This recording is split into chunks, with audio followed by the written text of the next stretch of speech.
Known as one of the greatest symbols of modernity and wealth, Hong Kong shines with its towering skyscrapers and frenetic financial center. But behind this glittering facade lies a side that few dare to explore. Did you know that while millionaires buy empty properties as an investment, hundreds of thousands of people live in coffins or cages? Do you want to understand how one of the richest cities in the world has reached this level of inequality? Then continue with us. Today, Bello Mundo is going to show you the darkest side of Hong Kong, a reality that stands in direct contrast to its reputation for modernity and prosperity. Number 1. Location and geographical data. Hong Kong is located on the southern coast of China, close to the Pearl River Delta. It's a special administrative region, which means it's part of China, but it has its own rules, or at least it used to. We'll get to that in a moment. At just 1,100 square kilometers, Hong Kong is small, but don't let its size fool you.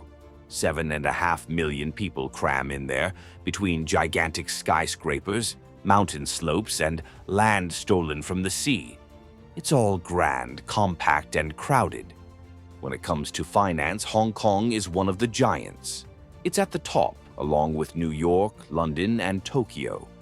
The tax system is simple, rates are low, and money flows like water, which is why investors and companies from all over the world flock there.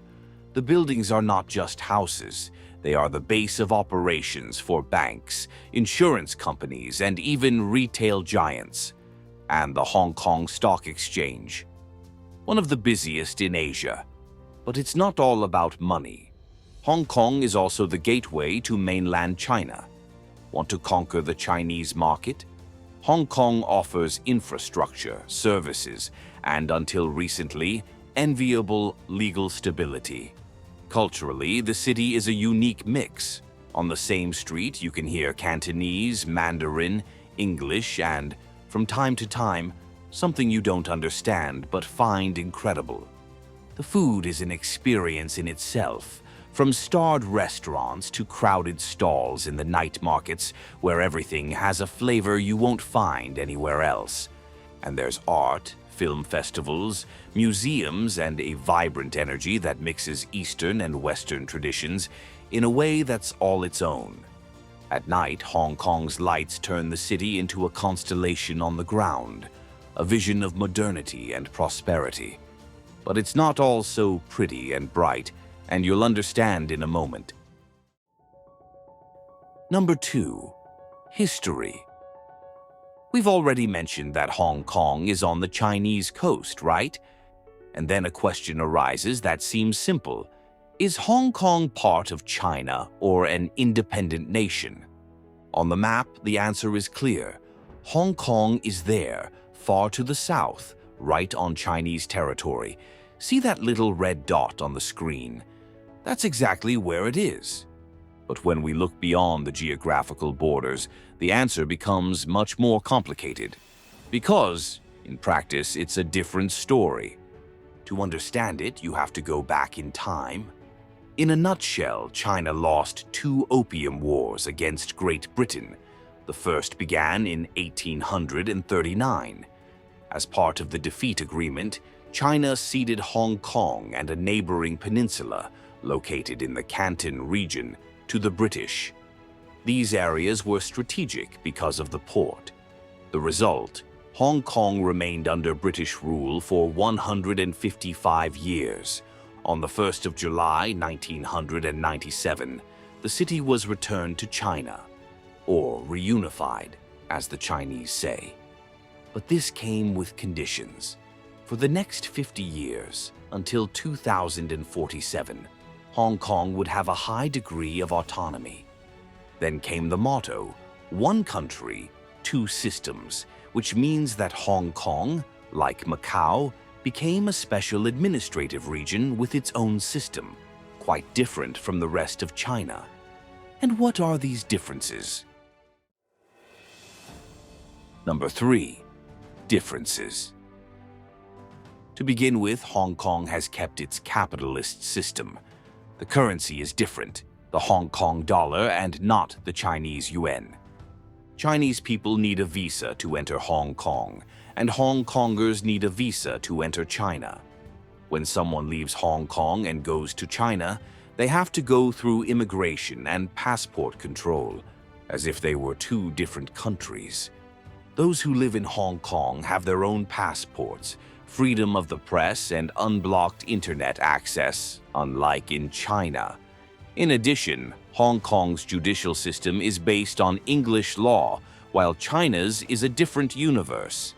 Even the official languages change. In China, it's Mandarin. In Hong Kong, it's Cantonese and English. And all this gives Hong Kong a completely unique identity. The British influence is still visible, not necessarily because of the British who stayed, but because of the behavior of Hong Kongers themselves. And what a crazy thing. Although the Chinese built this nation, there is a sense of superiority among some Hong Kongers who consider the Chinese to be less civilized. There have even been fights in queues that ended with shouts of "Go back to China." Since reunification, many Chinese have been migrating to Hong Kong, which seems to be part of a strategy encouraged by the central government. Even so, Hong Kong continues to present itself as a bridge between East and West. Its slogan is Asia's World City. The autonomy and economic system attract foreigners and make Hong Kong one of the best places for business, especially with its low taxes. However, this autonomy has been challenged over the years. China has been trying to extend its influence, which has generated reactions.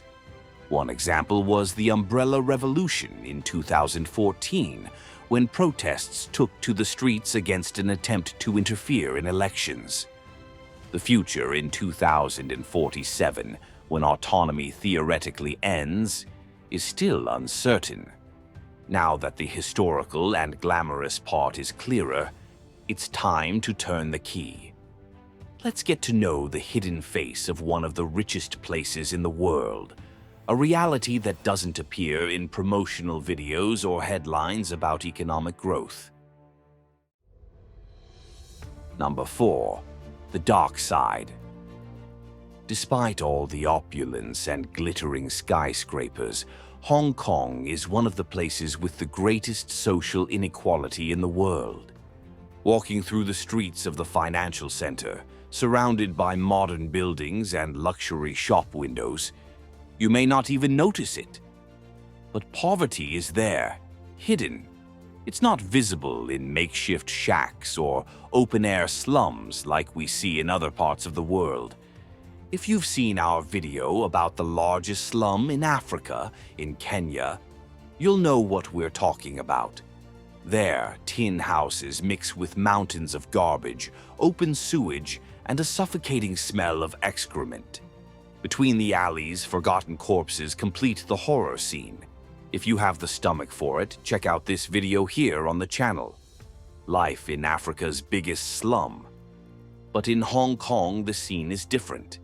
Poverty is inside the buildings.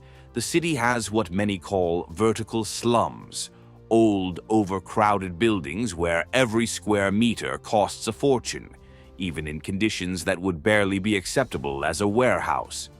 And let's talk about those slums now. Number 5. Vertical slums. Imagine an old building, perhaps built a few decades ago, originally intended to house families decently. Over time, real estate speculation, the lack of adequate housing policies, and the increase in population turn each apartment into a labyrinth of tiny rooms.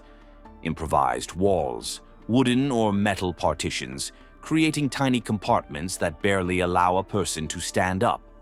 These spaces, often called subdivided apartments, are the vertical version of the favela. No yard, no space to move around, just a cubicle with the minimum, or less, of what is needed to live. In many cases, several families share a single bathroom and a makeshift kitchen in the hallway, resulting in a lack of privacy and hygiene that contrasts radically with the image of efficiency and cleanliness associated with Hong Kong. Ventilation is almost non-existent. The humidity creates the perfect environment for mold, insects, and respiratory diseases. Sunlight barely reaches these spaces, and lighting relies on old lamps hanging from low ceilings. In a place where the square meter is one of the most expensive in the world, every centimeter counts. And those who live here don't do so by choice, but because there is no affordable alternative. Number 6. Coffin houses. If the vertical slums already seem shocking, wait until you see the facilities inside them, called coffin cubicles. And the name is no exaggeration. These spaces are so small and cramped that they really do resemble a coffin. In about 2 square meters, the inhabitant only has the space for a bed, a tiny area to store a few belongings, and that's it. These houses are often stacked inside subdivided apartments, forming layers of residence. Each person rents their own small space, which can be closed off with a sliding door or even a curtain. Privacy? None. The sound, smells, and even the conversations of the neighbors are part of the package. According to research carried out by students at the University of Hong Kong, the buildings they are installed in can house up to 6 times the number of people they were originally designed for, increasing the chances of disease outbreaks and possible fire incidents. Living like this is not a choice. It's the only alternative for thousands of people in a wealthy city, but clearly not for everyone. Number 7. Cage mansions. If box houses already seem extreme, get ready for something even more disturbing. Cage mansions, a name that, as bizarre as it sounds, is not a metaphor. See those bars coming at you? Every little place like this is a cage for people. Hard to believe, I know.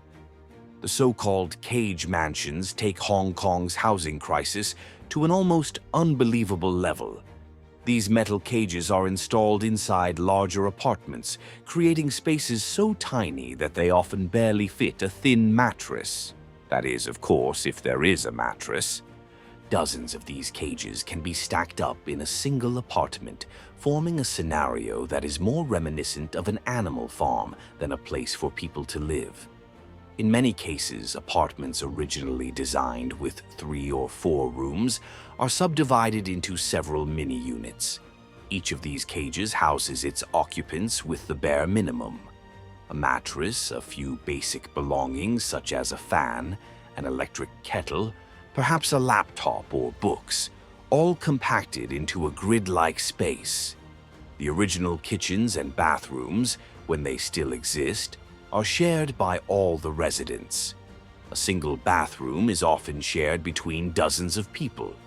The size of these mini apartments usually ranges from 7 to 15 square meters, with the cages inside occupied by 2 to 8 people each. It's a portrait of a real housing tragedy. Number 8. Those affected. And who lives in these purgatories on Earth? Well, the answer is mainly those who don't fit the privileged profile of the financial center. The elderly are at the top of the list. Many came from the Chinese countryside decades ago, helped build the Hong Kong we know today, but were left behind. With derisory pensions and abandoned by their children and relatives, they face old age in conditions that no one should have to face. With no chance of competing in the housing market, they end up living in box houses or cage mansions, where the concept of dignity is practically non-existent. Not very different from the reality we've shown about the elderly in South Korea, where abandoned elderly women have to prostitute themselves to live. If you want to know more about this sad reality, be sure to watch The Dark Side of South Korea. Another group severely impacted are immigrants from Southeast Asia, especially the Philippines, Indonesia, and Thailand. Many arrive to work as maids, construction workers, or in cleaning services.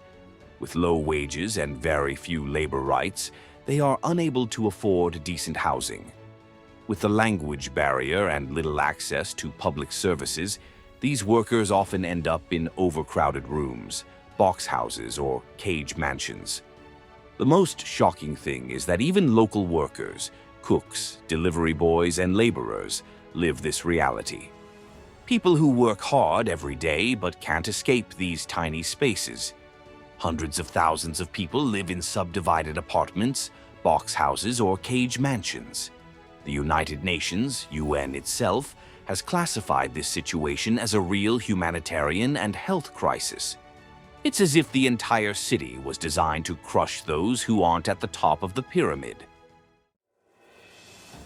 Number 9. How did Hong Kong get to this point? And if you're wondering who's to blame, there's no simple answer. In fact, there are several culprits. To begin with, there's geography. Hong Kong is a mountainous and limited territory with an absurd demand for housing. And yet housing policies have never kept pace with population growth. The result?